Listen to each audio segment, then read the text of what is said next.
اور مومنوں مشرک عورتوں سے جب تک وہ ایمان نہ لائیں نکاح نہ کرنا، کیونکہ مشرک عورت خواہ تم کو کیسی ہی بھلی لگے اس سے مومن لونڈی بہتر ہے۔ اور اسی طرح مشرک مرد جب تک ایمان نہ لائیں مومن عورتوں کو ان کی زوجیت میں نہ دینا، کیونکہ مشرک مرد سے خواہ وہ تم کو کیسا ہی بھلا لگے مومن غلام بہتر ہے۔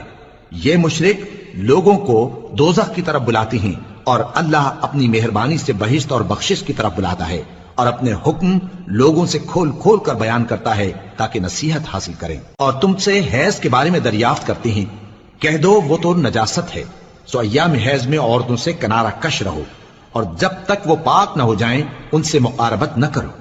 ہاں جب وہ پاک ہو جائیں تو جس طریق سے اللہ نے تمہیں ارشاد فرمایا ہے ان کے پاس جاؤ، کچھ شک نہیں کہ اللہ توبہ کرنے والوں اور پاک صاف رہنے والوں کو دوست رکھتا ہے۔ تمہاری عورتیں تمہاری کھیتی ہیں، تو اپنی کھیتی میں جس طرح چاہو جاؤ، اور اپنے لیے نیک عمل آگے بھیجو، اور اللہ سے ڈرتے رہو، اور جان رکھو کہ ایک دن تمہیں اس کے روبرو حاضر ہونا ہے۔ اور اے پیغمبر ایمان والوں کو بشارت سنا دو، اور اللہ کے نام کو اس بات کا ہیلا نہ بنانا کہ اس کی قسمیں کھا کھا کر سلوک کرنے اور پرہیزگاری کرنے اور لوگوں میں صلح و سازگاری کرانے سے رک جاؤ، اور اللہ سب کچھ سنتا ہے جانتا ہے۔ اللہ تمہاری لغو قسموں پر تم سے مواخذہ نہیں کرے گا، لیکن جو قسمیں تم قصد دلی سے کھاؤ گے ان پر مواخذہ کرے گا، اور اللہ بخشنے والا ہے بردبار ہے۔ جو لوگ اپنی عورتوں کے پاس جانے کی قسم کھا لیں ان کو 4 مہینے تک انتظار کرنا چاہیے۔ اگر اس عرصے میں قسم سے رجوع کر لیں تو اللہ بخشنے والا ہے مہربان ہے،